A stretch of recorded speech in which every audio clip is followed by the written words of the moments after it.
High friend welcome to my channel blessings cake.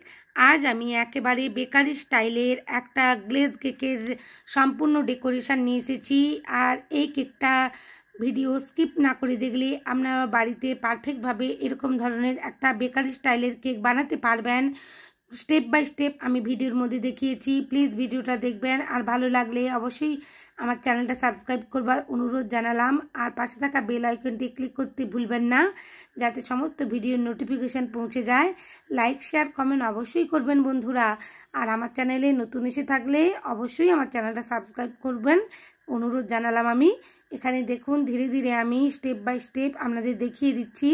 प्रथमेই layer काट करे नेब। एकटा एखाने स्पंज रेडी करे निয়েছিলাম আমি দুটো ডিম দিয়ে ভালোভাবে তিনটে লেয়ারে ভাগ করে নেব। ধীরে ধীরে একটা ব্রেড নাইফ দিয়ে তিনটে লেয়ারে খুব সুন্দরভাবে ভাগ হয়ে গেছে। এরপর বোর্ডের মধ্যে একটু ক্রিম লাগিয়ে নিয়েছি। প্রথম স্পঞ্জটা বসিয়ে দিয়েছি। এটা একটা ম্যাঙ্গো কেকের অর্ডার ছিল। সোপ করে নেব খুব ভালোভাবে। আর এখানে সুগার সিরাপের মধ্যে 2 টেবিল স্পুন ম্যাঙ্গো ক্রাশ দিয়ে দিয়েছি যাতে আরও টেস্টটা দ্বিগুণ হয়ে যায়। ধীরে ধীরে আমি অল্প অল্প করে ক্রিম দেব আর লেয়ারের মধ্যে প্যালেট নাইফ দিয়ে ভরে দিতে থাকবো। এইভাবে যদি কেক বানান সবাই খুশি হয়ে যাবে আর কেকটার টেস্টও দ্বিগুণ হয়। দেখুন এখানে আমি মালাসের ম্যাঙ্গো ক্রাশ ব্যবহার করছি। ম্যাঙ্গো ক্রাশটা দিয়ে চারিদিকে স্প্রেড করে নিলাম। এরপরে দ্বিতীয় লেয়ারটাও বসিয়ে দিয়েছি। একই রকমভাবে সুগার সিরাপ দিয়ে সোপ করে নেব। ভালোভাবে সোপ করে নিতে হবে, নাহলে ফ্রিজের মধ্যে রাখার পরে কেকটা ড্রাই হয়ে যাওয়ার সম্ভাবনা থাকে। একেবারে সাইড থেকে আমি ক্রাম কোটিং করে নেব। একই রকমভাবে আমি এখানে ম্যাঙ্গো ক্রাশ দিয়ে দিলাম। ভালোভাবে লেয়ারে ছড়িয়ে দিতে হবে ম্যাঙ্গো ক্রাশটা যাতে প্রত্যেকটা বাইটে ম্যাঙ্গো ক্রাশ পড়ে মুখের মধ্যে।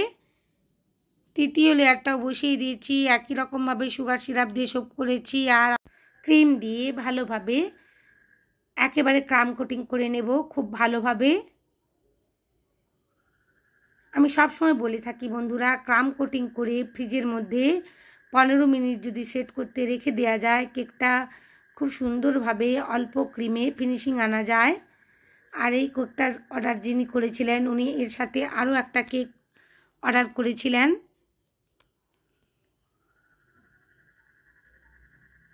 এটা একটা বার্থডে কেকের অর্ডার ছিল।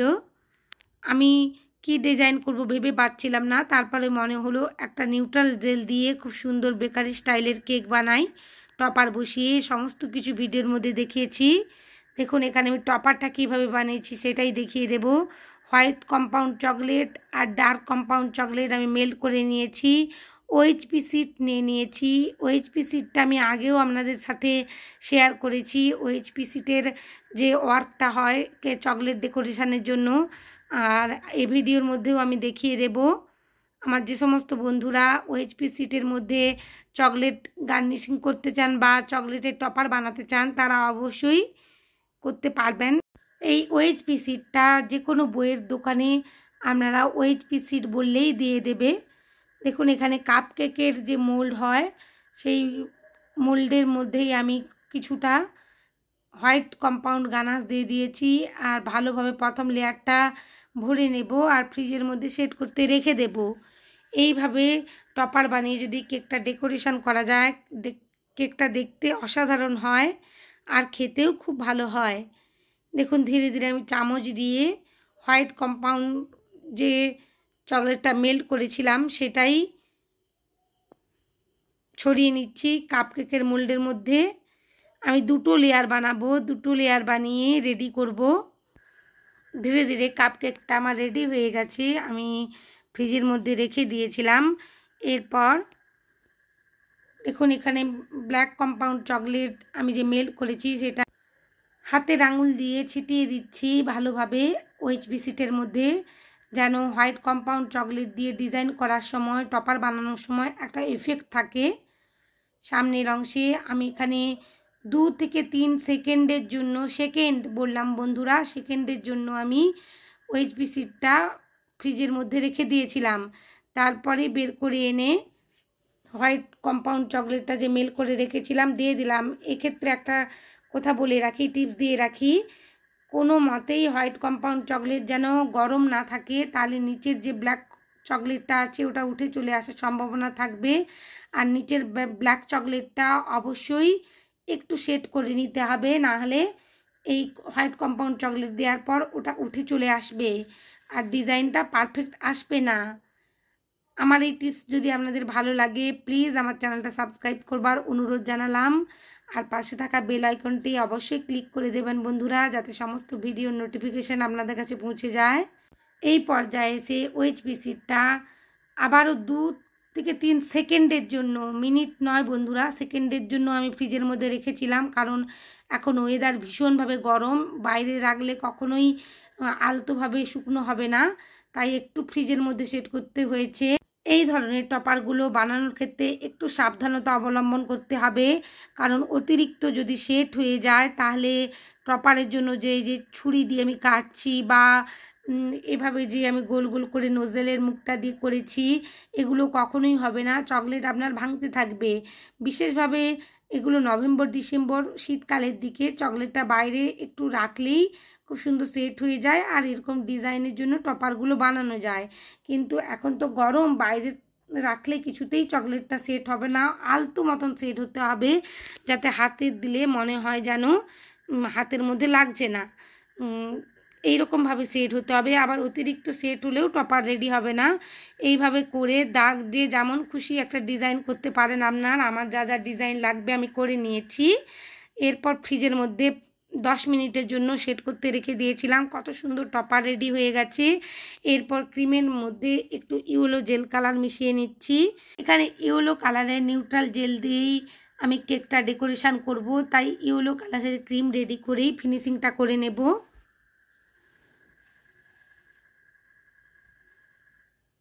খুব ভালোভাবে ফিনিশিং করে নেব অল্প অল্প করে ক্রিম দিয়ে, কারণ আমি এখানে ক্রাম কোটিং করতে রেখে দিয়েছিলাম ফ্রিজের মধ্যে। 15 থেকে 20 মিনিট ক্রাম কোটিং হয়েই গেছে আমার অলরেডি। সেই ফাঁকে আমি টপারটা বানিয়েছিলাম, সেই জন্য আমার ফিনিশিং আনতে এতটুকু অসুবিধে হচ্ছে না। আমার যে সমস্ত বন্ধুদের কেকের মধ্যে ফিনিশিং আনতে অসুবিধে হয় তারা আমার এই ভিডিওটা দেখে অবশ্যই পারবেন আশা রাখছি, কারণ ভিডিওটা আমি খুব একটা স্কিপ করছি না, পারফেক্টভাবে এখানে দেখানোর চেষ্টা করেছি। দেখুন খুব সুন্দরভাবে আমার ফিনিশিং হয়ে গেল। উপরের অংশ থেকেও আমি একটু মসৃণ করে নেব। ভালোভাবেই ফিনিশিংটা আনতে হবে, কারণ এখানে গ্লেজ কেক বানাবো নিউট্রাল জেল দিয়ে। এখানে নিউট্রাল জেল নিয়ে নিয়েছি, আর নিউট্রাল জেলটা ভীষণভাবে একটু থকথকে থাকে, তাই বাটির মধ্যে আমি 3 থেকে 4 চামচের মতো নিয়ে নেব। একটু যেন সেই সাবুদানার মতন থকথকে মতন লাগে, কিন্তু ভালোভাবে চামচ দিয়ে মেখে নিলে একটা স্মুথ খুব ভালো একটা টেক্সচার এসে যায়। এখানে 5-6 ফোঁটা আমি ইয়েলো জেল কালার মিশিয়ে নিয়েছি, যাতে কেকটা আরও দেখতে সুন্দর হয়। খুব সুন্দরভাবে আমি এরকম 3 থেকে 4 মিনিটের মতন ভালোভাবে মেখে নিয়েছি নিউট্রাল জেলটা কালারের সাথে। একটা স্মুথলি হয়ে গেছে দেখুন টেক্সচারটা। এরপর কেকের মধ্যে আমি অ্যাপ্লাই করব খুব ভালোভাবে, চারিদিকে নিউট্রাল গ্লেজটা আমি ছড়িয়ে দেব। এইভাবে যদি কেক বানান কেউ বুঝতেই পারবে না আপনি হোমমেড কেক বানিয়েছেন, সবাই ভাবে বেকারিরই একটা কেক।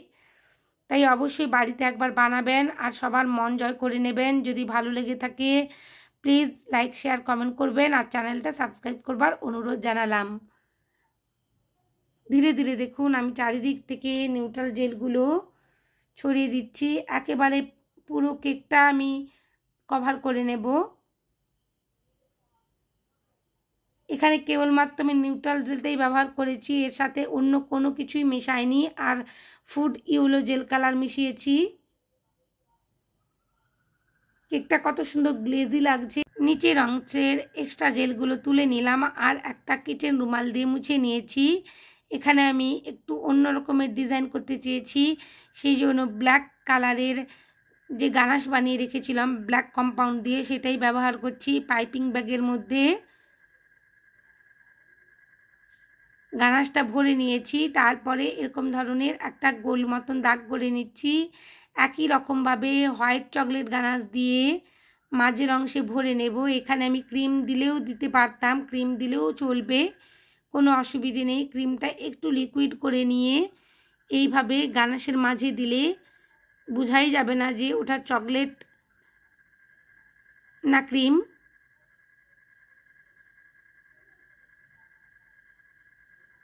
এরপর একটা স্কিওয়ার দিয়ে ধীরে ধীরে আমি চারিদিকে একটা বর্ডার করে দেব।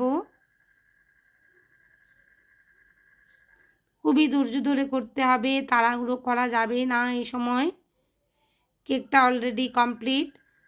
এরপর গার্নিশিংয়ের জন্য যে চকলেটগুলো আমি রেডি করেছিলাম সেগুলোই বসিয়ে দেব এক এক করে।